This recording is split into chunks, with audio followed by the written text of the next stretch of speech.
मुर्दा होवे ते फिर मरीद होवे, सौखा नहीं मरीद अखवामना दे।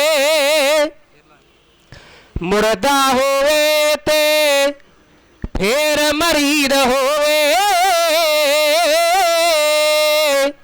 सौखा नहीं मरीद अखवावना दे। सीस तली टकाए के आशकानो ते पैंदा यार दी गली विच जावना दे। जेड़े मरन कबूल दे यार दे लई, उन्हां मरतबा इश्क दा पावना दे। सच लिखे गुरजंट सिंह शहर बैंका, औखा सच स्टेज ते गावना दे। औखा सच स्टेज ते गावना दे। वाहिगुरु जी वाहिगुरु। पूरे गुर दे साजे सूरे सिख अखवाउंदे ने, प्रेमी ते नित नेमी हो के सदा जिउंदे ने। ना ही कदे डराउंदे ते ना किसे तो डरदे ने, धर्म दी खातिर जिउंदे जोदे अणखली मरदे ने। ओ पुत्र नादी सिंह सूर में बाजा वाले दे, बरखुरदार सतगुरु तख्ता ताजा वाले दे। रण भूमि दे अंदर ना किसे तो हरदे ने, धर्म दी खातिर जिउंदे जोदे अणखली मरदे ने। आ मौत नु करन मखौला जाए साहिब देवा दे, मौत नु करन मखौला जाए साहिब देवा दे। करदे ने वध चढ़ के कारज सब ही सेवा दे। कर अरदासां तुरदे ने फिर कारज सरदे ने, धर्म दी खातिर जिउंदे जोदे अणखली मरदे ने। आओ मिठा बोलन मिल के चलना गुरु सिखाउंदा ए, सिखिया नू जो मन्ने ओही सिखिया खुआउंदा ए। गुरु दी करे बेअदबी कोई मोल न जरदे ने, धर्म दी खातिर जिउंदे जोदे अणखली मरदे ने। और आखे ने मजलूमा दे जो शस्त्र तारी ने, राखे ने मजलूमा दे जो शस्त्र तारी ने। हक्का खातर लड़ने लई रख दे तैयारी ने। चढ़ के आए वैरी दे दंद खट्टे करदे ने, धर्म दी खातिर जिउंदे जोदे अणखली मरदे ने। आओ मुकदे रहे मकाम वाले, मुकदे रहे मकाम वाले, सिंगण मुकण जी। पानी वांगर चलदे ने जो कदे ना रुकण जी। सज्जणा लई फुੱਲ वैरी लई बण तेगा वरदे ने, धर्म दी खातिर जिउंदे जोदे अणखली मरदे ने। आओ सदा अकाल अकाल खालसे मुख चों बोलन जी। सिੱਖੀ सिदक भरोसे तो जो यारा ना डोलन जी। प्रेम दी गली पधारन लई सेरा तली ते तरदे ने, धर्म दी खातिर जिउंदे जोदे अणखली मरदे ने। आ महिमा पंथ खालसे दी सतगुरां कराई है, महिमा पंथ खालसे दी सतगुरां कराई है। बैंके विच गुरजंट सिंह ने करी लखाई है। माणक ठाकुर मिल गुर चेत ਹਾਮੀ ਭਰਦੇ ਨੇ ਧਰਮ ਦੀ ਖਾਤਰ ਜਿਉਂਦੇ ਜਿਉਂਦੇ ਅਣਖ ਲਈ ਮਰਦੇ ਨੇ ਧਰਮ ਦੀ ਖਾਤਰ ਜਿਉਂਦੇ ਜਿਉਂਦੇ ਅਣਖ ਲਈ ਮਰਦੇ ਨੇ ਅਣਖ ਬਿਨਾ ਬੇਅਰਥ ਜਨਮ ਜਿਉਂ ਸਸੀ ਬਿਨ ਰਜਨੀ ਜਿਮ ਸ਼ਸਤਰ ਬਿਨ ਸੂਰਮਾ ਜਿਮ ਭੂਖਣ ਬਿਨ ਸਜਣੀ। ਸ਼ਾਇਰ ਕਹਿੰਦਾ ਹੈ ਕਿ ਜੇ ਧਰਮ ਦੇ ਵਾਸਤੇ ਜੇ ਆਪਣੇ ਹੱਕਾਂ ਦੇ ਵਾਸਤੇ ਲੜਨ ਲਈ ਜੀਵਨ ਦੇ ਵਿੱਚ ਅਣਖ ਨਹੀਂ ਹੈ ਤੇ ਅਣਖ ਤੋਂ ਬਗੈਰ ਜੀਵਨ ਇਸ ਤਰ੍ਹਾਂ ਦਾ ਹੈ ਜਿਵੇਂ ਚੰਦਰਮਾ ਤੋਂ ਬਗੈਰ ਰਾਤ ਹਨੇਰੀ ਹੈ, ਸੋਭਾ ਨਹੀਂ ਪਾਉਂਦੀ। ਜਿਵੇਂ ਸ਼ਸਤਰ ਬਿਨ ਸੂਰਮਾ ਜਿਵੇਂ ਰਣ ਮੈਦਾਨ ਦੇ ਅੰਦਰ ਸ਼ਸਤਰ ਤੋਂ ਬਗੈਰ ਸੂਰਮਾ ਕਿਸੇ ਕੰਮ ਦਾ ਨਹੀਂ। ਜਿਵੇਂ ਭੂਖਣ ਬਿਨ ਸਜਣੀ ਜਿਵੇਂ ਆਪਣੇ ਹਾਰ ਸ਼ਿੰਗਾਰ ਗਹਿਣਿਆਂ ਤੋਂ ਬਗੈਰ ਦੁਲਹਨ ਨਹੀਂ ਸੋਭਦੀ, ਇਸੇ ਤਰ੍ਹਾਂ ਅਣਖ ਤੇ ਗੈਰਤ ਤੋਂ ਬਗੈਰ ਮਨੁੱਖ ਦੀ ਜ਼ਿੰਦਗੀ ਵੀ ਨਹੀਂ ਸੋਭਦੀ। ਗੈਰਤਮੰਦ ਲੋਕ ਆਪਣੇ ਹੱਕਾਂ ਤੇ ਡਾਕਾ ਨਹੀਂ ਵੱਜਣ ਦਿੰਦੇ। ਆਪਣੇ ਹੱਕਾਂ ਦੀ ਲੜਾਈ ਨੂੰ ਲੜਦਿਆਂ ਹੋਇਆਂ ਸ਼ੰਭੂ ਮੋਰਚੇ ਤੇ ਆਪ ਹਾਜ਼ਰੀਆਂ ਲਵਾ ਰਹੇ ਹੋ ਔਰ ਪਿਛਲੇ ਕਈ ਦਿਨਾਂ ਤੋਂ ਆਪ ਡਟੇ ਹੋਏ ਹੋ। ਮਹਾਰਾਜ ਸੱਚੇ ਪਾਤਸ਼ਾਹ ਦੀ ਬਾਣੀ ਜਿੱਥੇ ਕਮਾਈ ਜਾ ਰਹੀ ਹੋਵੇ ਉੱਥੇ ਗੁਰੂ ਆਪ ਹਾਜ਼ਰ ਨਾਜ਼ਰ ਹੁੰਦੇ ਆ। ਇਸ ਕਰਕੇ ਮਹਾਰਾਜ ਦੀ ਪਵਿੱਤਰ ਗੁਰਬਾਣੀ ਦਾ ਫਰਮਾਨ ਹੈ, ਬਲ ਹੋਆ ਬੰਧਨ ਛੁੱਟੇ ਸਭ ਕੁਛ ਹੋਤ ਉਪਾਏ। ਤੁਸੀਂ ਆਪਣੇ ਹੱਕਾਂ ਦੇ ਵਾਸਤੇ ਇਕੱਤਰ ਹੋ ਕੇ ਇੱਥੇ ਜੁੜਦੇ ਹੋ। ਇਸ ਕਰਕੇ ਮਹਾਰਾਜ ਦੀ ਬਾਣੀ ਗੁਰੂ ਦਾ ਉਪਦੇਸ਼ ਇੱਥੇ ਵਰਤ ਰਿਹਾ ਹੈ। ਇਸ ਕਰਕੇ ਮੈਂ ਗੁਰੂ ਨੂੰ ਹਾਜ਼ਰ ਨਾਜ਼ਰ ਸਮਝਦਾ ਹੋਇਆ ਫਤਿਹ ਅਰਜ ਕਰਦਾ ਹਾਂ। ਕੋਈ ਵੀ ਰਸਨਾ ਵਾਂਝੀ ਨਾ ਰਹੇ। ਫਤਿਹ ਬੁਲਾਓ ਜੀ। ਵਾਹਿਗੁਰੂ ਜੀ ਕਾ ਖਾਲਸਾ ਵਾਹਿਗੁਰੂ ਜੀ ਕੀ ਫਤਿਹ। ਸੰਸਾਰ ਦੇ ਅੰਦਰ ਬਹੁਤ ਧਰਮ ਹਨ। ਧਰਮ ਕੋਈ ਵੀ ਮਾੜਾ ਨਹੀਂ। ਧਰਮ ਜੀਵਨ ਜਾਚ ਹੈ। ਧਰਮ ਕੋਈ ਵੀ ਹੈ, ਧਰਮ ਆਪਣੇ ਹੱਕਾਂ ਵਾਸਤੇ ਡਟਣਾ ਸਿਖਾਉਂਦਾ ਹੈ। ਸਿੱਖੀ ਧਰਮ ਮੂਲ ਧਰਮ ਹੈ। ਗੁਰੂ ਨਾਨਕ ਸਾਹਿਬ ਸੱਚੇ ਪਾਤਸ਼ਾਹ ਨਿਰਭਉ ਅਤੇ ਨਿਰਵੈਰ ਗੁਰੂ ਹਨ ਤੇ ਆਪਣੇ ਸਿੱਖਾਂ ਨੂੰ ਵੀ ਨਿਰਭਉ ਤੇ ਨਿਰਵੈਰ ਬਣਾਉਂਦੇ ਹਨ। ਮਹਾਰਾਜ ਯਾਦ ਰਹੇ, ਇਕੱਲਾ ਨਿਰਭਉ ਵੀ ਕਿਸੇ ਕੰਮ ਦਾ ਨਹੀਂ ਤੇ ਇਕੱਲਾ ਨਿਰਵੈਰ ਵੀ ਕਿਸੇ ਕੰਮ ਦਾ ਨਹੀਂ। ਜੇ ਇਕੱਲਾ ਨਿਰਭਉ ਹੋਵੇਗਾ, ਨਿਰਵੈਰਤਾ ਦਾ ਗੁਣ ਨਹੀਂ ਵਿੱਚ, ਤੇ ਉਹ ਦੂਜਿਆਂ ਨੂੰ ਦਬਾਉਣ ਵਾਲਾ ਹੋ ਜਾਵੇਗਾ। ਉਹ ਦੁਨੀਆ ਦੇ ਸਾਹਮਣੇ ਹਿਟਲਰ ਵਰਗਾ ਜੀਵਨ ਤਾਂ ਪੇਸ਼ ਕਰ ਸਕਦਾ ਹੈ, ਪਰ ਅਣਖ ਤੇ ਗੈਰਤ ਜਜ਼ਬੇ ਦੀ ਲੜਾਈ ਤੋਂ ਆਪਣੇ ਹੱਕਾਂ ਦੀ ਤੇ ਦੂਜਿਆਂ ਦੇ ਹੱਕਾਂ ਨੂੰ ਦਬਾਉਣ ਵਾਲੇ ਪਾਸੇ ਉਹ ਨਹੀਂ ਜਾਵੇਗਾ, ਜਿਹਦੇ ਅੰਦਰ ਨਾਲ ਨਿਰਵੈਰਤਾ ਦਾ ਗੁਣ ਵੀ ਹੈ। ਇਕੱਲਾ ਨਿਰਭਉ ਅੱਤਵਾਦੀ ਬਣਾਵੇਗਾ, ਦੂਜਿਆਂ ਨੂੰ ਦਬਾਉਣ ਵਾਲਾ ਮਾਰ ਧਾੜ ਕਰਨ ਵਾਲਾ ਬਣਾਵੇਗਾ। ਤੇ ਜੇ ਨਿਰਭਉ ਨਹੀਂ ਤੇ ਇਕੱਲਾ ਨਿਰਵੈਰ ਹੋਣ ਦਾ ਵੀ ਫਿਰ ਕੋਈ ਲਾਭ ਨਹੀਂ। ਫਿਰ ਬੁਝਦਿਲ ਹੋਵੇਗਾ, ਕਹਿਰ ਹੋਵੇਗਾ, ਡਰਪੋਕ ਹੋਵੇਗਾ। ਗੁਰੂ ਨਿਰਭਉ ਤੇ ਨਿਰਵੈਰ ਇਹਨਾਂ ਦੋਹਾਂ ਗੁਣਾਂ ਦਾ ਸੁਮੇਲ ਹੈ ਔਰ ਆਪਣੇ ਸਿੱਖਾਂ ਨੂੰ ਵੀ ਨਿਰਭਉ ਤੇ ਨਿਰਵੈਰ ਬਣਾਉਂਦੇ।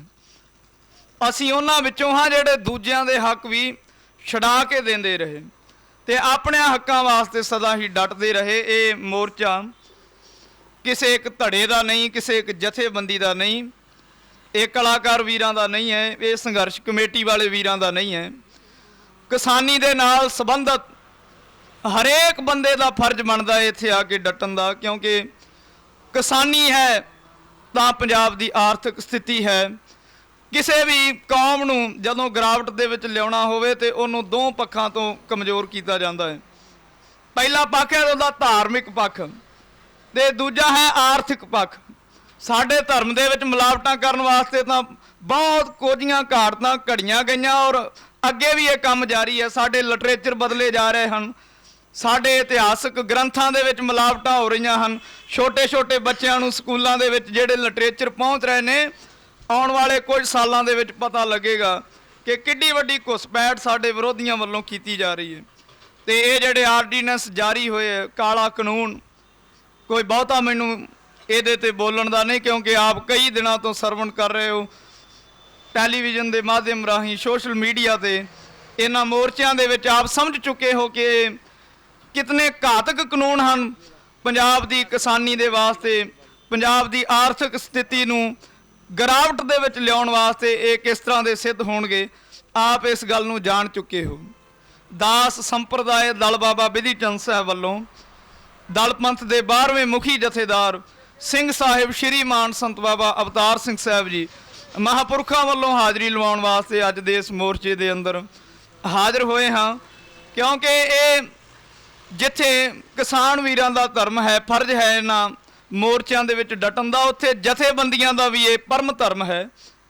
ਕਿਉਂਕਿ ਜਥੇਬੰਦਕ ਹੋਏ ਗੁਰੂ ਕੇ ਸਿੱਖ ਜਦੋਂ ਡਟਦੇ ਹਨ ਤਾਂ ਫਿਰ ਹੋਰ ਵੀ ਬਲ ਵੱਧਦਾ ਹੈ, ਫਿਰ ਹੋਰ ਵੀ ਉਤਸ਼ਾਹ ਵੱਧਦਾ ਹੈ। ਸਮੇਂ-ਸਮੇਂ ਤੇ ਬਾਬਾ ਬਿਧੇ ਚੰਦ ਸਾਹਿਬ ਜੀ ਦੀ ਜਥੇਬੰਦੀ ਵੱਲੋਂ ਕੌਮ ਦੇ ਹਿੱਤਾਂ ਵਾਸਤੇ ਲੱਗੇ ਹਰੇਕ ਮੋਰਚੇ ਦੇ ਵਿੱਚ, ਚਾਹੇ ਉਹ ਪੰਜਾਬੀ ਸੂਬੇ ਦਾ ਮੋਰਚਾ ਸੀ, ਚਾਹੇ ਉਹ ਧਰਮ ਯੁੱਧ ਦਾ ਮੋਰਚਾ ਸੀ, ਸਨਮਾਨਯੋਗ ਸੰਗਤ ਜੀ ਮਹਾਂਪੁਰਖਾਂ ਵੱਲੋਂ ਸਦਾ ਹੀ ਡਟ ਕੇ ਸਾਥ ਦਿੱਤਾ ਗਿਆ। ਹੁਣ ਦੇਵੀਦਾਸਪੁਰੇ ਕਿਸਾਨ ਸੰਘਰਸ਼ ਕਮੇਟੀ ਵਾਲੇ ਸੱਜਣਾ ਵੱਲੋਂ, ਕਿਸਾਨ ਵੀਰਾਂ ਵੱਲੋਂ ਮੋਰਚੇ ਜਾਰੀ ਹਨ। ਉੱਥੇ ਗੁਰੂ ਕੇ ਲੰਗਰਾਂ ਦੀ ਸੇਵਾ, ਦੇਗਾਂ ਸ਼ਰਦਾਈਆਂ ਦੀ ਸੇਵਾ ਨਿਰੰਤਰ ਦਲ ਬਾਬਾ ਬਿਧੀ ਚੰਦ ਸਾਹਿਬ ਵੱਲੋਂ 12ਵੇਂ ਮੁਖੀ ਜਥੇਦਾਰ ਸ਼੍ਰੀਮਾਨ ਸੰਤ ਬਾਬਾ ਅਵਤਾਰ ਸਿੰਘ ਸਾਹਿਬ ਜੀ ਮਹਾਂਪੁਰਖਾਂ ਵੱਲੋਂ ਨਿਭਾਈ ਗਈ। ਔਰ ਬਾਬਾ ਜੀ ਦਾ ਇਹ ਹੁਕਮ ਹੋਇਆ ਕਿ ਸ਼ੰਭੂ ਮੋਰਚਾ ਵੀ ਹਿੱਤਾਂ ਦਾ ਮੋਰਚਾ ਹੈ, ਇਹ ਵੀ ਆਪਣੇ ਹੱਕਾਂ ਦੀ ਜੰਗ ਹੈ। ਤੇ ਹੱਕਾਂ ਦੀ ਜੰਗ ਦੇ ਵਿੱਚ ਜਿੱਥੇ ਕਿਸਾਨ ਵੀਰ ਖਲੋਤੇ ਹਨ, ਉੱਥੇ ਸਾਰੀਆਂ ਜਥੇਬੰਦੀਆਂ ਨੂੰ ਵੀ, ਸਾਰੇ ਪ੍ਰਚਾਰਕ ਸਾਹਿਬਾਨਾਂ ਨੂੰ ਵੀ ਡਟਣਾ ਚਾਹੀਦਾ ਹੈ, ਕਿਉਂਕਿ ਸਾਡਾ ਇਹ ਪਰਮ ਧਰਮ ਹੈ। ਮੈਂ ਬੇਨਤੀ ਕਰ ਰਿਹਾ ਸੀ, ਗੁਰੂ ਕੇ ਸਿੱਖ ਨਿਰਭਉ ਤੇ ਨਿਰਵੈਰ ਹਨ, ਜਾਣਿਆ ਭੈ ਕਾਹੂ ਕੋ ਦੇਤ ਨਹਿ ਭੈ ਮਾਨਤ ਆਣ। ਇਹ ਬਿਨਾਂ ਗੱਲ ਤੋਂ ਕਿਸੇ ਨੂੰ ਡਰਾਉਂਦੇ ਨਹੀਂ, ਪਰ ਕਿਸੇ ਦਾ ਡਰ ਮੰਨਦੇ ਵੀ ਨਹੀਂ। ਸਨਮਾਨਯੋਗ ਸੰਗਤ ਜੀ, ਇਹ ਮੋਰਚੇ ਕੋਈ ਅੱਜ ਦੇ ਨਹੀਂ ਲੱਗਦੇ ਆ ਰਹੇ। ਦੋ ਪੱਖ ਗੁਰੂ ਗੋਬਿੰਦ ਸਿੰਘ ਜੀ ਨੇ ਆਪਣੀ ਬਾਣੀ ਦੇ ਵਿੱਚ ਜ਼ਾਹਰ ਕੀਤੇ ਹਨ। ਕਲਗੀਧਰ ਕਹਿੰਦੇ ਹਨ, ਬਾਬੇ ਕੇ ਬਾਬਰ ਕੇ ਦੋਊ ਆਪ ਕਰੇ ਪਰਮੇਸ਼ਰ ਸੂ। ਇਹ ਪਰਮੇਸ਼ਰ ਨੇ ਕੀਤੇ ਹਨ, ਬਾਬਰ ਕੇ ਵੀ ਉਹਨੇ ਬਣਾਏ ਤੇ ਬਾਬੇ ਕੇ ਵੀ ਉਹਨੇ ਬਣਾਏ। ਬਾਬਰ ਕੇ ਸ਼ੁਰੂ ਤੋਂ ਹੱਕਾਂ ਨੂੰ ਦਬਾਉਂਦੇ ਆਏ ਤੇ ਬਾਬੇ ਕੇ ਬਾਬਰਕਿਆਂ ਦੇ ਸਾਹਮਣੇ ਆਪਣੇ ਹੱਕਾਂ ਦੇ ਵਾਸਤੇ, ਅਣਖ ਤੇ ਗੈਰਤ ਦੇ ਵਾਸਤੇ ਡਟਦੇ ਰਹੇ। ਜੇ ਅਣਖ ਤੇ ਗੈਰਤ ਨੂੰ ਗਵਾ ਕੇ ਗੁਲਾਮ ਹੋ ਕੇ ਜੀਣਾ ਤੇ ਉਸ ਜ਼ਿੰਦਗੀ ਦੇ ਨਾਲੋਂ ਮੌਤ ਚੰਗੀ ਹੈ। ਜੇ ਜੀਵੇ ਪਤ ਲੱਥੀ ਜਾਏ ਸਭ ਹਰਾਮ ਜੇਤਾ ਕਿਛ ਖਾਏ। ਉਹ ਅਸੀਂ ਤਾਂ ਜਦੋਂ ਦਰਾਨੀ ਤੇ ਅਬਦਾਲੀ ਚੜ੍ਹ ਕੇ ਆਉਂਦੇ ਸੀ, ਹਿੰਦੁਸਤਾਨ ਦਾ ਧਨ ਅਤੇ ਹੁਸਨ ਲੁੱਟ ਕੇ ਵਾਪਸ ਲਿਜਾਂਦੇ ਸੀ, ਉਦੋਂ ਸਾਡੇ ਵਡੇਰੇ ਜੰਗਲਾਂ ਬੇਲਿਆਂ ਦੇ ਵਿੱਚੋਂ ਨਿਕਲ ਕੇ ਹਿੰਦੁਸਤਾਨ ਦਾ ਜਿਹੜੇ ਅੱਜ ਸਾਡਾ ਹੱਕ ਦਬਾਉਣ ਲੱਗ ਪਏ, ਅਸੀਂ ਉਹਨਾਂ ਦੇ ਹੱਕ ਲੁੱਟੇ ਹੋਏ, ਖੋਏ ਹੋਏ ਉਹਨਾਂ ਨੂੰ ਵਾਪਸ ਦਵਾਉਂਦੇ ਰਹੇ।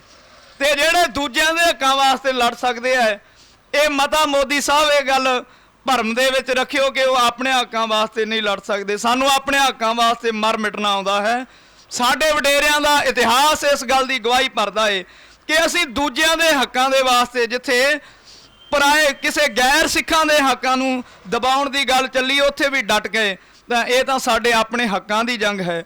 ਸਨਮਾਨਯੋਗ ਸੰਗਤ ਜੀ, ਬਾਬਰ ਕੇ ਸਭ ਹੱਦਾਂ ਪਾਰ ਕਰ ਚੁੱਕੇ ਨੇ। ਅੱਜ ਸਾਡੀ ਪੰਜਾਬੀ ਬੋਲੀ ਦੇ ਉੱਪਰ ਰੋਕਾਂ ਲਾਈਆਂ ਗਈਆਂ ਤੇ ਹੁਣ ਸਾਡੀਆਂ ਜ਼ਮੀਨਾਂ ਜਿਹੜੀਆਂ ਸਾਡੇ ਵਡੇਰਿਆਂ ਨੇ, ਜਰਾ ਇਤਿਹਾਸ ਪੜ੍ਹ ਕੇ ਵੇਖੀਏ 18ਵੀਂ ਸਦੀ ਦੇ ਸਿੱਖਾਂ ਦਾ। ਇਸ ਤਰ੍ਹਾਂ ਨਹੀਂ ਸੀ ਜਿਵੇਂ ਅੱਜ ਅਸੀਂ ਆਪਣੀਆਂ ਜ਼ਮੀਨਾਂ ਦੇ ਵਿੱਚ ਆਪਣੇ ਘਰ ਘਾਟਾਂ ਦੇ ਜ਼ਮੀਨਾਂ ਦੇ ਮਾਲਕ ਬਣ ਕੇ ਬੈਠੇ ਹਾਂ। ਮਜਾਰਿਆਂ ਵਜੋਂ ਅਸੀਂ ਕੰਮ ਕਰਦੇ ਸੀ, ਹਾਲਾ ਭਰਿਆ ਕਰਦੇ ਸੀ ਨਵਾਬਾਂ ਨੂੰ। ਇਹ ਕਲਗੀਧਰ ਪਾਤਸ਼ਾਹ ਦੇ ਭੇਜੇ ਬੰਦੇ ਨੇ ਸਾਨੂੰ ਇਹਨਾਂ ਜ਼ਮੀਨਾਂ ਦੇ ਮਾਲਕ ਬਣਾਇਆ। ਤੇ ਸਨਮਾਨਯੋਗ ਸੰਗਤ ਜੀ, ਜੇ ਅੱਜ ਅਸੀਂ ਆਪਣੀ ਵਿਰਾਸਤ ਨੂੰ ਨਾ ਸਾਂਭ ਸਕੇ ਤੇ ਇਤਿਹਾਸ ਕਦੇ ਸਾਨੂੰ ਮਾਫ ਨਹੀਂ ਕਰੇਗਾ। ਇਹ ਜ਼ਾਲਮ ਸਰਕਾਰ ਕੀ ਕੁਝ ਕਰਦੀ ਰਹੀ, ਇਹਦੀ ਨੀਤੀ ਕਿਸ ਤਰ੍ਹਾਂ ਦੀ ਆ, ਉਹ ਇੱਕ ਸ਼ੇਰ ਦੇ ਅੰਦਰ। ਤੇ ਉਸ ਤੋਂ ਬਾਅਦ ਆਪਣੀ ਆਵਾਜ਼ ਇਹਨਾਂ ਬਾਬਰਕਿਆਂ ਤੱਕ ਪਹੁੰਚਾਉਣ ਦਾ ਯਤਨ ਕਰਾਂਗਾ ਜੀ। ਕਦੇ ਇੱਜ਼ਤਾਂ ਲੁੱਟਣ ਵਾਲਿਆਂ ਤੋਂ ਤਾਰਾ 370 ਹਟਾ ਦੇਣੀ, ਕਦੇ ਰਾਮ ਦਾ ਮੰਦਰ ਬਣਾਉਣ ਲਈ ਬਣੀ ਬਾਬਰੀ ਮਸਜਿਦ ਢਾ ਦੇਣੀ। ਉਹ ਕਦੇ ਰਾਖ ਪੰਜਾਬੀ ਭਾਸ਼ਾ ਤੋਂ, ਕਦੇ ਜਤਨਾ ਜੇਲ੍ਹ ਵਿੱਚ ਕੱਲਣਾ ਦੇ। ਹੁਣ ਬੈਂਕਾਂ ਗੰਦੀ ਰਾਜਨੀਤੀ ਕੱਢੇ ਹੱਲ ਜ਼ਮੀਨਾਂ ਮੱਲਣਾ ਦੇ, ਕੱਢੇ ਹੱਲ ਜ਼ਮੀਨਾਂ ਮੱਲਣ ਦੇ। ਰਾਜੇ ਦਾ ਧਰਮ ਪ੍ਰਜਾ ਨੂੰ ਦੁੱਖ ਦੇਣਾ ਨਹੀਂ ਹੁੰਦਾ। ਰਾਜ ਐਵੇਂ ਨਹੀਂ ਮਿਲਦਾ। ਮੋਦੀ ਸਾਹਿਬ ਬੜੀ ਘਾਲਣਾ ਘਾਲ ਕੇ ਮਿਲਦਾ ਏ। ਕਈ ਜਨਮਾਂ ਦਾ ਤਪ ਹੋਵੇ ਤੇ ਰਾਜ ਗੱਦੀ ਮਿਲਦੀ ਹੈ। ਇੱਕ ਕਹਾਵਤ ਆਪਾਂ ਬਜ਼ੁਰਗਾਂ ਤੋਂ ਸੁਣਦੇ ਆ ਰਹੇ ਹਾਂ, ਤਪੋਂ ਰਾਜ ਔਰ ਰਾਜੋਂ ਨਰਕ। ਜੇ ਤਾਂ ਉਹ ਰਾਜ ਧਰਮ ਦੇ ਨਾਲ ਜੁੜਿਆ ਰਹੇ, ਜੇ ਤਾਂ ਉਹ ਲੋਕਾਂ ਦੇ ਹੱਕ ਨਾ ਦਬਾਵੇ ਸਗੋਂ ਦੱਬ ਰਹੇ ਹੱਕਾਂ ਨੂੰ ਉਬਾਰੇ, ਫਿਰ ਉਹ ਰਾਜ ਰਾਜੋ ਨਰਕ ਨਹੀਂ ਬਣਦਾ। ਫਿਰ ਉਹ ਰਾਜ ਮਹਾਰਾਜੇ ਰਣਜੀਤ ਸਿੰਘ ਵਾਲਾ ਰਾਜ ਸਿੱਧ ਹੁੰਦਾ ਹੈ, ਜਿਹੜਾ ਤਪੋਂ ਰਾਜ ਤੇ ਰਾਜੋਂ ਰਾਜ ਜੋਗ ਬਣ ਜਾਂਦਾ ਹੈ। ਰਾਜ ਜੋਗ ਖਾਲਸੇ ਨੂੰ ਮਹਾਰਾਜ ਸੱਚੇ ਪਾਤਸ਼ਾਹ ਨੇ ਰਾਜ ਜੋਗ ਬਖਸ਼ਿਸ਼ ਕੀਤਾ ਹੈ। ਤੇ ਜਿਹੜਾ ਅੱਜ ਦਾ ਬਾਬਰਕਿਆਂ ਦਾ ਰਾਜ ਹੈ, ਗੁਰਬਾਣੀ ਇਸ ਗੱਲ ਦੀ ਗਵਾਹੀ ਭਰਦੀ ਹੈ ਕਿ ਉਹ ਰਾਜ ਉਹਨਾਂ ਨੂੰ ਰਾਜੋਂ ਨਰਕ ਤੱਕ ਲੈ ਜਾਵੇਗਾ। ਜੇ ਹੱਕ ਦੀ ਇਨਸਾਫ ਦੀ ਗੱਲ, ਜੇ ਇਹ ਤੁਹਾਡਾ ਹੋਕਾ ਜਿਹੜਾ ਇਸ ਮੋਰਚੇ ਤੋਂ ਤੁਸੀਂ ਦੇ ਰਹੇ ਹੋ, ਜੇ ਉਹਨਾਂ ਦੇ ਕੰਨਾਂ ਤੱਕ ਨਾ ਪਹੁੰਚਿਆ ਤੇ ਉਹਨਾਂ ਨੂੰ ਨਰਕਾਂ ਤੱਕ ਲੈ ਜਾਵੇਗਾ ਇਹ ਰਾਜ। ਸਨਮਾਨਯੋਗ ਸੰਗਤ ਜੀ, ਕਲਗੀਧਰ ਪਾਤਸ਼ਾਹ ਦੀ ਪਵਿੱਤਰ ਗੁਰਬਾਣੀ ਦੇ ਅੰਦਰ ਕਿਸਾਨ ਦੀ ਬਹੁਤ ਵੱਡੀ ਮਹਾਨਤਾ, ਗੁਰੂ ਗ੍ਰੰਥ ਸਾਹਿਬ ਸੱਚੇ ਪਾਤਸ਼ਾਹ ਸਾਡੇ ਗੁਰੂ ਹਨ ਤੇ ਜਗ੍ਹਾ ਜਗ੍ਹਾ ਤੇ ਮਹਾਰਾਜ ਨੇ ਪੰਜਾਬ ਦੀ ਕਿਸਾਨੀ ਦੀਆਂ ਉਦਾਹਰਨਾਂ ਦੇ ਕੇ, ਭਾਵੇਂ ਪਰਮਾਰਥ ਦੀ ਸਿੱਖਿਆ ਵੀ ਦਿੱਤੀ ਹੈ, ਉਹਦੇ ਵਿੱਚ ਵੀ ਕਿਸਾਨੀ ਦੀਆਂ ਉਦਾਹਰਨਾਂ ਦਿੱਤੀਆਂ। ਕਿਸਾਨ ਕਰੇ ਲੋਚੈ ਜੀਓ ਲਾਏ, ਹਲ ਜੋਤੈ ਉਦਮ ਕਰੇ, ਮੇਰਾ ਪੁੱਤ ਧੀ ਖਾਏ। ਉਹਦਾ ਹਲ ਜੋਣ ਦਾ ਮਨੋਰਥ ਹੁੰਦਾ ਹੈ ਕਿ ਮੇਰੀਆਂ ਆਉਣ ਵਾਲੀਆਂ ਪੀੜ੍ਹੀਆਂ ਸੌਖੀਆਂ ਰਹਿਣ, ਉਹਨਾਂ ਵਾਸਤੇ ਮੈਂ ਧਨ ਸੰਚਾਂ। ਤੇ ਕੈਸਾ ਧਨ ਸੰਚੋਗੇ ਜੇ ਇਹਨਾਂ ਖੇਤਾਂ ਦੇ ਵਿੱਚ ਮਜ਼ਦੂਰੀ ਕਰਨੀ ਪਈ ਤਾਂ? ਅੰਬਾਨੀਆਂ ਅੰਡਾਨੀਆਂ ਦੇ ਹੱਥ ਦੇ ਵਿੱਚ ਇਹ ਸਾਡੀਆਂ ਜ਼ਮੀਨਾਂ ਆ ਗਈਆਂ ਤੇ ਫਿਰ ਮਹਾਰਾਜ ਸੱਚੇ ਪਾਤਸ਼ਾਹ ਦੀ ਬਾਣੀ ਨੇ ਜਿਹੜੀ ਕਿਸਾਨ ਦੀ ਇੱਛਾ ਜਿਹੜੀ ਅੰਦਰੋਂ ਉਹਦੇ ਜ਼ਾਹਰ ਹੁੰਦੀ ਹੈ, ਉਹ ਤਾਂ ਦਫਨ ਹੋ ਜਾਵੇਗੀ। ਮਹਾਰਾਜ ਸੱਚੇ ਪਾਤਸ਼ਾਹ ਨੇ ਜਿੱਥੇ ਪਰਮਾਰਥ ਦੀ ਸੋਝੀ ਦਿੱਤੀ, ਉੱਥੇ ਕਿਸਾਨੀ ਦੀ ਉਦਾਹਰਨ ਦਿੱਤੀ। ਕਿਸਾਨੀ ਦੀ ਮਹਾਰਾਜ ਸੱਚੇ ਪਾਤਸ਼ਾਹ ਪਵਿੱਤਰ ਗੁਰਬਾਣੀ ਦੇ ਅੰਦਰ ਫਰਮਾਉਂਦੇ ਹਨ ਕਿ ਇਹ ਜਿਵੇਂ ਕਿਸਾਨ ਕਿਸਾਨੀ ਕਰਦਾ ਹੈ, ਮਹਾਰਾਜ ਸੱਚੇ ਪਾਤਸ਼ਾਹ ਕਹਿੰਦੇ ਇਸੇ ਤਰ੍ਹਾਂ ਇਹ ਤਨ ਖੇਤ ਹੈ, ਨਾਮ ਦਾ ਬੀਜ ਬੀਜਦਾ ਹੈ ਤੇ ਸੰਤੋਖ ਦਾ ਸੁਹਾਗਾ ਦਿੰਦਾ ਹੈ। ਜਿਹੜੀ ਚੀਜ਼ ਦਾ ਪ੍ਰਤੱਖ ਹੋਵੇ, ਪ੍ਰਮਾਣ ਉਸੇ ਦਾ ਦਿੱਤਾ ਜਾਂਦਾ ਹੈ। ਜੇ ਪ੍ਰਤੱਖ ਹੈ ਤਾਂ ਫਿਰ ਪ੍ਰਮਾਣ ਮਿਲੇਗਾ, ਤੇ ਜੇ ਪ੍ਰਤੱਖ ਹੀ ਸਾਡੇ ਤੋਂ ਖੋਹ ਲਿਆ ਗਿਆ ਤੇ ਪ੍ਰਮਾਣ ਕਿਵੇਂ ਲਵਾਂਗੇ? ਜੇ ਇਸ ਗੁਰਬਾਣੀ ਨੂੰ ਪ੍ਰੈਕਟੀਕਲੀ ਵਿਖਾਉਣਾ ਹੋਵੇ ਕਿ ਕਿਸ ਤਰ੍ਹਾਂ ਕਿਸਾਨ ਕਿਸਾਨੀ ਕਰਦਾ ਹੈ, ਕਿਵੇਂ ਉਹ ਆਪਣੇ ਅੰਦਰ ਇੱਛਾ ਆਪਣੀ ਜ਼ਾਹਰ ਕਰਦਾ ਹੈ, ਆਉਣ ਵਾਲੇ ਸਮੇਂ ਦੇ ਵਿੱਚ ਮੇਰੇ ਬੱਚੇ ਧਨਾੜ ਹੋ ਜਾਣ, ਮੈਂ ਇੰਨੀ ਮਿਹਨਤ ਕਰਾਂ, ਤਾਂ ਮਹਾਰਾਜ ਸੱਚੇ ਪਾਤਸ਼ਾਹ ਦੀ ਪਾਵਨ ਪਵਿੱਤਰ ਗੁਰਬਾਣੀ ਦੀਆਂ ਇਹਨਾਂ ਪੰਕਤੀਆਂ ਨੂੰ ਪ੍ਰੈਕਟੀਕਲੀ ਅਰਥਾਂ ਵਿੱਚ ਲਿਆਉਣ ਦੇ ਵਾਸਤੇ, ਆਪਣੇ ਵੱਡਿਆਂ ਦੀ ਵਿਰਾਸਤ ਨੂੰ ਸਾਂਭਣ ਦੇ ਵਾਸਤੇ, ਆਪਣੇ ਇਤਿਹਾਸ ਨੂੰ ਹੋਰ ਵੀ ਚਾਰ ਚੰਨ ਲਾਉਣ ਵਾਸਤੇ ਇਸ ਪ੍ਰਕਾਰ ਡਟਣਾ ਪਵੇਗਾ। ਇਕਾਗਰਤਾ ਦੇ ਨਾਲ ਮਹਾਰਾਜ ਸੱਚੇ ਪਾਤਸ਼ਾਹ ਰਹਿਮਤਾਂ ਵਰਤਾਉਣ। ਸ਼ਾਇਦ ਤੁਹਾਡੇ ਲਾਏ ਹੋਏ ਧਰਨੇ, ਤੁਹਾਡੀਆਂ ਇਹ ਆਵਾਜ਼ਾਂ ਉਸ ਜ਼ਾਲਮ ਸਰਕਾਰ ਤੱਕ ਪਹੁੰਚਣ ਜਿਹੜੇ ਦਿਨ ਰਾਤ ਸਾਡਿਆਂ ਹੱਕਾਂ ਨੂੰ ਦਬਾ ਰਹੇ ਆ। ਉਹ ਕੀ ਜਾਣਦੇ ਹਨ ਕਿਸਾਨਾਂ ਦਾ ਦਰਦ, ਕਿਹੜੀਆਂ ਕਠਿਨਾਈਆਂ ਦੇ ਵਿੱਚ, ਕਿਹੜਿਆਂ ਹਾਲਾਤਾਂ ਦੇ ਵਿੱਚ ਕਿਸਾਨ ਰਹਿੰਦੇ ਹਨ। ਆਓ ਆਪਾਂ ਇਸ ਕਵਿਤਾ ਦੇ ਵਿੱਚ ਸੁਣੀਏ। ਆਰਡੀਨੈਂਸ ਤਿਆਰ ਹੋ ਗਏ ਮਾਰਾ ਸਾਡੇ ਲਈ, ਸੰਕਟ ਨਾਲ ਲਿਖਿਆ ਹੈ ਸਰਕਾਰਾਂ ਸਾਡੇ ਲਈ। ਇਹ ਕਾਨੂੰਨ ਹੈ ਦੁਸ਼ਮਣ ਬਣਿਆ ਸਾਡੀਆਂ ਜਾਨਾਂ ਦਾ, ਕੀ ਜਾਣੇ ਸਰਕਾਰ ਦੇਸ਼ ਦੀ ਦਰਦ ਕਿਸਾਨਾਂ ਦਾ। ਆਓ ਆਰਡੀਨੈਂਸ ਤਿਆਰ ਹੋ ਗਏ ਮਾਰਾ ਸਾਡੇ ਲਈ, ਸੰਕਟ ਨਵਾਂ ਲਿਖਿਆ ਹੈ ਸਰਕਾਰਾਂ ਸਾਡੇ ਲਈ। ਇਹ ਕਾਨੂੰਨ ਹੈ ਦੁਸ਼ਮਣ ਬਣਿਆ ਸਾਡੀਆਂ ਜਾਨਾਂ ਦਾ, ਕੀ ਜਾਣੇ ਸਰਕਾਰ ਦੇਸ਼ ਦੀ ਦਰਦ ਕਿਸਾਨਾਂ ਦਾ। ਅੰਨਦਾਤਾ ਅਖਵਾਉਣ ਵਾਲਾ ਹੋ ਲਾਚਾਰ ਗਿਆ, ਅੰਨਦਾਤਾ ਅਖਵਾਉਣ ਵਾਲਾ ਹੋ ਲਾਚਾਰ ਗਿਆ, ਚੜਿਆ ਕਰਜ਼ਾ ਵਿੱਚ ਗਲਾਂ ਦੇ ਫਾਹੇ ਡਾਰ ਗਿਆ। ਮਾਰਿਆ ਫਿਰੇ ਮੁਸੀਬਤ ਭਰਿਆ ਕਈ ਤੂਫਾਨਾਂ ਦਾ, ਕੀ ਜਾਣੇ ਸਰਕਾਰ ਦੇਸ਼ ਦੀ ਦਰਦ ਕਿਸਾਨਾਂ ਦਾ। ਆਓ ਕਰਕੇ ਮਿਹਨਤ ਪੁੱਤਾਂ ਵਾਂਗਰ ਫਸਲ ਪਾਲਦਾ ਹੈ, ਮਹਿੰਗੀਆਂ ਪਾਸ ਪਰੇਹਾਂ ਖਾਦਾਂ ਝਾੜ ਪਾਲਦਾ ਹੈ। ਮੌਸਮ ਬਣ ਜੇ ਕਈ ਵਾਰੀ ਕਾਰਨ ਨੁਕਸਾਨਾਂ ਦਾ, ਕੀ ਜਾਣੇ ਸਰਕਾਰ ਦੇਸ਼ ਦੀ ਦਰਦ ਕਿਸਾਨਾਂ ਦਾ। ਆਓ ਜੇ ਮੰਡੀ ਵਿੱਚ ਚਲ ਜਾਏ ਵਸ ਪੈ ਜਾਵੇ ਸ਼ਾਹਾਂ ਦੇ, ਬੜੇ ਕਠਨ ਹੈ ਪੈੜੇ ਜ਼ਿਮੀਦਾਰ ਦਿਆਂ ਰਾਹਾਂ ਦੇ। ਇਸ ਤੇ ਨੁਕਸ ਬੀਨੀਆਂ ਮਾਲਿਕ ਕਰੇ ਦੁਕਾਨਾਂ ਦਾ, ਕੀ ਜਾਣੇ ਸਰਕਾਰ ਦੇਸ਼ ਦੀ ਦਰਦ ਕਿਸਾਨਾਂ ਦਾ। ਆਓ ਕਈ ਕਈ ਦਿਨ ਵਿੱਚ ਮੰਡੀਆਂ ਦੇ ਮੱਛਰ ਲੜਵਾਉਂਦਾ ਵਿੱਚ ਮੰਡੀਆਂ ਦੇ ਮੱਛਰ ਲੜਵਾਉਂਦਾ ਹੈ, ਆਪਣੀ ਮਰਜ਼ੀ ਨਾਲ ਪਾਰੀ ਮੁੱਲ ਲਗਾਉਂਦਾ ਹੈ। ਖਾਰੇ ਕਿਸਾਨ ਭਰੇ ਢਿੱਡ ਬੇਈਮਾਨਾਂ ਦਾ, ਕੀ ਜਾਣੇ ਸਰਕਾਰ ਦੇਸ਼ ਦੀ ਦਰਦ ਕਿਸਾਨਾਂ ਦਾ। ਹੁੰਦੀ ਨਾ ਸੁਣਵਾਈ, ਲਾਲਾ ਧਰਨੇ ਥੱਕੇ ਨੇ, ਕੋਈ ਸਹੂਲਤ ਮਿਲਦੀ ਨਾ ਪਰ ਫਾਰਮੇ ਅੱਕੇ ਨੇ। ਕਰੇ ਨਾ ਕੋਈ ਗੌਰ ਜਿਨ੍ਹਾਂ ਦੇ ਦਿੱਤੇ ਬਿਆਨਾਂ ਦਾ, ਕੀ ਜਾਣੇ ਸਰਕਾਰ ਦੇਸ਼ ਦੀ ਦਰਦ ਕਿਸਾਨਾਂ ਦਾ। ਠੇਕੇ ਵਧੇ ਜ਼ਮੀਨਾਂ ਦੇ,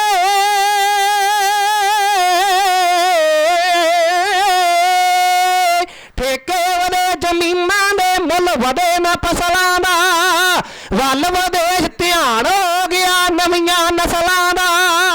ਗੱਲ ਲਾਵਦੀ ਦੂਰ ਸਮਾ ਰਿਹਾ ਹਾਨਾਂ ਦਾ, ਕੀ ਜਾਣੇ ਸਰਕਾਰ ਦੇਸ਼ ਦੀ ਦਰਦ ਕਿਸਾਨਾਂ ਦਾ। ਗੁੜ ਦੂਜਿਆਂ ਨੂੰ ਦਿੰਦੇ ਆਪੋ ਪੀਂਦੇ ਯਾਰਾਂ ਨੂੰ, ਵੀਰ ਕਿਸਾਨੋਂ ਰੋਕੀਏ ਰਲ ਕੇ ਹੋ ਰਹੇ ਕਹਿਰਾਂ ਨੂੰ। ਲਿਖੇ ਹਾਲ ਗੁਰਜੰਟ ਸਿੰਘ ਕਿਰਤੀ ਇਨਸਾਨਾਂ ਦਾ, ਕੀ ਜਾਣੇ ਸਰਕਾਰ ਦੇਸ਼ ਦੀ ਦਰਦ ਕਿਸਾਨਾਂ ਦਾ। ਕੀ ਜਾਣੇ ਸਰਕਾਰ ਦੇਸ਼ ਦੀ ਦਰਦ ਕਿਸਾਨਾਂ ਦਾ। ਜੇ ਕਿਰਤ ਨਹੀਂ ਰਹੇਗੀ ਤਾਂ ਕੁਝ ਨਹੀਂ ਰਹੇਗਾ। ਧੰਨ ਗੁਰੂ ਨਾਨਕ ਸਾਹਿਬ ਸੱਚੇ ਪਾਤਸ਼ਾਹ ਨੇ ਆਪ ਕਿਰਤ ਕੀਤੀ ਤੇ ਕਿਰਤੀ ਨੂੰ ਨਵਾਜਿਆ। ਮਹਾਰਾਜ ਸੱਚੇ ਪਾਤਸ਼ਾਹ ਨੇ ਜਿਨ੍ਹਾਂ ਨੂੰ ਗੁਰੂ ਨੇ ਨਵਾਜਿਆ ਉਹ ਸਦਾ ਹੀ ਚੜ੍ਹਦੀ ਕਲਾ ਦੇ ਵਿੱਚ ਰਹਿਣੇ ਚਾਹੀਦੇ ਹਨ, ਔਰ ਇਹ ਸਰਕਾਰਾਂ ਸਾਨੂੰ ਢਹਿੰਦੀ ਕਲਾ ਵੱਲ ਲਿਜਾਣਾ ਚਾਹੁੰਦੀਆਂ ਹਨ। ਮੈਂ ਆਉਂਦਾ ਹੋਇਆ ਵੀਰ ਸਿੰਘ ਹੁਣਾਂ ਦੀ ਲਿਖੀ ਹੋਈ ਲਾਈਨ ਸਟੇਜ ਦੇ ਪਿੱਛੇ ਲੱਗੀ ਹੈ, ਮੈਂ ਪੜ੍ਹ ਰਿਹਾ ਸੀ। ਹੱਕਾਂ ਦੀ ਜੰਗ ਹੈ ਵੀਰੋ, ਸਬਰਾਂ ਨਾਲ ਲੜਨੀ ਪੈਣੀ। ਸਭ ਤੋਂ ਪਹਿਲਾ ਜਿਹੜਾ ਪੱਖ ਹੁੰਦਾ ਹੈ ਉਹ ਸਬਰ ਦਾ ਹੁੰਦਾ ਹੈ। ਇਹ ਸਾਨੂੰ ਗੁਰੂ ਸਾਹਿਬ ਨੇ ਸਿੱਖਿਆ ਦਿੱਤੀ। ਜੰਗ ਗੁਰੂ ਨਾਨਕ ਸਾਹਿਬ ਵੀ ਕਰ ਸਕਦੇ ਸੀ ਜਦੋਂ ਬਾਬਰ ਚੜ੍ਹ ਕੇ ਆਇਆ, ਪਰ ਮਹਾਰਾਜ ਸੱਚੇ ਪਾਤਸ਼ਾਹ ਨੇ ਨਹੀਂ ਕੀਤੀ। ਬਾਬਰ ਦੇ ਬੰਦੀ ਬਣ ਗਏ, ਸਬਰ ਦੇ ਨਾਲ ਲੜੇ। ਜੰਗ ਉਦੋਂ ਵੀ ਹੋ ਸਕਦਾ ਸੀ ਜਦੋਂ ਗੁਰੂ ਅਰਜਨ ਸਾਹਿਬ ਜੀ ਤੱਤੀ ਤਵੀ ਤੇ ਬੈਠੇ, ਜ਼ਾਲਮ ਤੱਤੀ ਸੀਸ ਦੇ ਵਿੱਚ ਰੇਤਾ ਪਾ ਰਹੇ ਸੀ। ਮੈਂ ਇਹੀ ਬੇਨਤੀ ਕਰਕੇ ਫਤਿਹ ਬੁਲਾ ਦੇਣੀ ਹੈ। ਗੁਰੂ ਕੇ ਢਾਡੀ ਸਿੰਘ ਸਤਿਕਾਰਯੋਗ ਉਹ ਵੀ ਹਾਜ਼ਰ ਹਨ, ਹੋਰ ਬੇਅੰਤ ਗੁਰੂ ਪਿਆਰੇ ਬੁਲਾਰੇ ਪਹੁੰਚੇ ਹਨ ਜਿਨ੍ਹਾਂ ਨੇ ਆਪਣੇ ਆਪਣੇ ਵਿਚਾਰ ਦੇਣੇ ਹਨ। ਮੈਂ ਬੇਨਤੀ ਕਰ ਰਿਹਾ ਸੀ, ਗੁਰੂ ਅਰਜਨ ਸਾਹਿਬ ਸੱਚੇ ਪਾਤਸ਼ਾਹ ਜਦੋਂ ਤੱਤੀ ਤਵੀ ਤੇ ਬੈਠੇ ਤੇ ਸਮੇਂ ਦਾ ਬਹੁਤ ਅਜਮਤੀ ਪੀਰ ਸੀ ਸਾਈਂ ਮੀਆਂ ਮੀਰ। ਸਾਰਿਆਂ ਧਰਮਾਂ ਦੇ ਵਿੱਚ ਸਾਰੇ ਬੰਦੇ ਮਾੜੇ ਨਹੀਂ ਹੁੰਦੇ।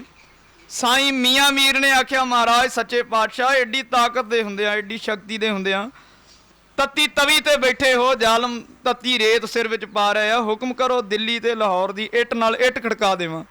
ਮਹਾਰਾਜ ਕਹਿੰਦੇ ਠੰਡ ਰੱਖੋ ਸਾਈਂ ਜੀ, ਜਰਾ ਨੇਤਰ ਬੰਦ ਕਰੋ। ਨੇਤਰ ਬੰਦ ਕੀਤੇ, ਫਿਰ ਆਖਿਆ ਖੋਲੋ ਤੇ ਉੱਪਰ ਵੇਖੋ। ਉੱਪਰ ਵੇਖਦਾ ਏ ਬੇਅੰਤ ਦੇਵੀਆਂ ਦੇਵਤੇ ਬ੍ਰਹਮਾਦਿਕ ਸ਼ਿਵ ਜੀ ਵਰਗੇ ਹਾਲ ਦੁਹਾਈ ਮਚਾ ਰਹੇ। ਮਹਾਰਾਜ ਇਹ ਦੇਵੀਆਂ ਦੇਵਤੇ ਕੀ ਰੌਲੀ ਪਾ ਰਹੇ ਆ।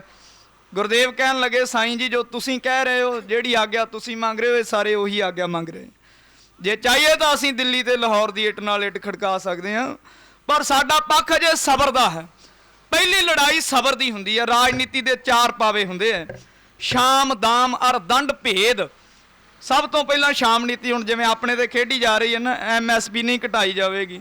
ਜਦੋਂ ਖਰੀਦ ਹੀ ਨਾ ਰਹੀ ਤੇ MSP ਦਾ ਕੀ ਲਾਭ ਹੈ।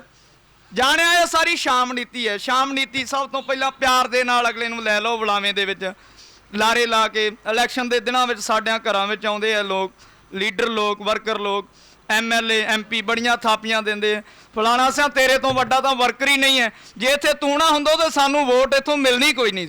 ਬਹੁਤੇ ਤਾਂ ਥਾਪੀ ਦੇ ਨਾਲ ਹੀ ਕਾਬੂ ਆ ਜਾਂਦੇ ਆ। ਤੇ ਜੇ ਕੋਈ ਥਾਪੀ ਨਾਲ ਕਾਬੂ ਨਾ ਆਵੇ, ਸ਼ਾਮ ਨੀਤੀ ਨਾ ਚੱਲੇ ਤੇ ਦਾਮ ਨੀਤੀ ਉਹਦੇ ਤੇ ਵਰਤੀ ਜਾਂਦੀ ਹੈ। ਲਾਲਚ ਦਿਓ, 10-10 ਹਜ਼ਾਰ ਦੇ ਵਿੱਚ ਲੋਕਾਂ ਦੀ ਜ਼ਮੀਰ ਵਿਕ ਜਾਂਦੀ ਇਲੈਕਸ਼ਨ ਦੇ ਦਿਨਾਂ ਦੇ। ਸ਼ਾਮ ਤੇ ਦਾਮ ਨੀਤੀ, ਜੇ ਦਾਮ ਨੀਤੀ ਵੀ ਫੇਲ ਹੋ ਜਾਵੇ ਤੇ ਤੀਜੀ ਨੀਤੀ ਹੈ ਦੰਡ ਨੀਤੀ, ਜਿਹੜੀ ਸਾਡੇ ਤੇ ਵਰਤਣ ਵਾਸਤੇ ਪੂਰੀ ਤਰ੍ਹਾਂ ਗੌਰਮੈਂਟ ਤਿਆਰ ਹੈ ਤੇ ਵਰਤੀ ਜਾ ਰਹੀ ਹੈ। ਦੰਡ ਨੀਤੀ ਹੈ, ਪਾਣੀ ਦੀਆਂ ਬੰਸ਼ਾਰਾਂ ਪਾ ਦਿਓ, ਅੱਗੇ ਨਾ ਲੰਘਣ ਦਿਓ, ਇਹ ਦੰਡ ਨੀਤੀ ਹੈ। ਤੇ ਸਭ ਤੋਂ ਘਾਤਕ ਜੇ ਤਿੰਨੇ ਫੇਲ ਹੋ ਜਾਣ, ਸ਼ਾਮ ਵੀ ਫੇਲ ਹੋ ਜਾਏ। ਗੁਰੂ ਗੋਬਿੰਦ ਸਿੰਘ ਜੀ ਆਪਣੀ ਬਾਣੀ ਵਿੱਚ ਲਿਖਦੇ ਆ, ਸ਼ਾਮ ਦਾਮ ਅਰ ਦੰਡ ਤੂੰ ਤੁਮ ਹੀ ਭੇਦ ਪਾਓ। ਚੌਥੀ ਤੇ ਸਭ ਤੋਂ ਘਾਤਕ ਹੈ ਭੇਦ ਨੀਤੀ। ਜਾਣਿਆ ਤਿੰਨੇ ਹੀ ਨਹੀਂ ਚੱਲੀਆਂ, ਸ਼ਾਮ ਵੀ ਨਹੀਂ ਚੱਲੀ, ਦਾਮ ਵੀ ਨਹੀਂ ਚੱਲੀ, ਦੰਡ ਵੀ ਨਹੀਂ ਚੱਲੀ, ਤੇ ਪੜ੍ਹੋ ਤੇ ਰਾਜ ਕਰੋ। ਜਿਹੜੀ ਨੀਤੀ ਅੰਗਰੇਜ਼ ਨੇ ਵਰਤੀ ਤੇ 100 ਸਾਲ ਸਾਡੇ ਤੇ ਰਾਜ ਕਰ ਗਿਆ ਅੰਗਰੇਜ਼। ਇਹਦੇ ਤੋਂ ਬਚੀਏ, ਸੁਚੇਤ ਹੋਈਏ। ਸੋ ਮਹਾਰਾਜ ਸੱਚੇ ਪਾਤਸ਼ਾਹ ਕਿਰਪਾ ਕਰਨ, ਅਸੀਂ ਇਹਨਾਂ ਕੂਟਨੀਤੀਆਂ ਤੋਂ ਬਚ ਕੇ ਆਪਣੇ ਫਲਸਫੇ ਦੇ ਵਿੱਚ, ਆਪਣੇ ਨਿਸ਼ਾਨੇ ਦੇ ਉੱਪਰ ਸਫਲ ਹੋਈਏ। ਇਹ ਜੰਗ ਸਬਰਾਂ ਦੀ ਜੰਗ ਹੈ।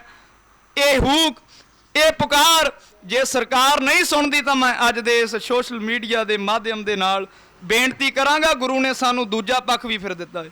ਉਹ ਕਿਹੜਾ ਪੱਖ ਹੈ? ਉਹ ਪੱਖ ਹੈ ਚੁੰਕਾਰ ਅਜ਼ ਹਮਾ ਹੀਲ ਤੇ ਦਰ ਗੁਜਸ਼ਤ ਹਲਾਲਸਤ ਬੁਰਦਨ ਬਾ ਸ਼ਮਸ਼ੀਰ ਦਸਤ। ਜੇ ਜ਼ੁਲਮ ਆਪਣੀਆਂ ਹੱਦਾਂ ਪਾਰ ਕਰ ਜਾਵੇ, ਜੇ ਸਬਰ ਦੇ ਨਾਲ ਜ਼ਬਰ ਨਾ ਠੱਲਿਆ ਜਾਵੇ। ਇਹ ਲੜਾਈ ਸਾਡੀ ਸਬਰ ਦੀ ਹੈ, ਇਹ ਅਜੇ ਹਥਿਆਰ ਦੀ ਲੜਾਈ ਨਹੀਂ ਹੈ ਸਾਡੀ।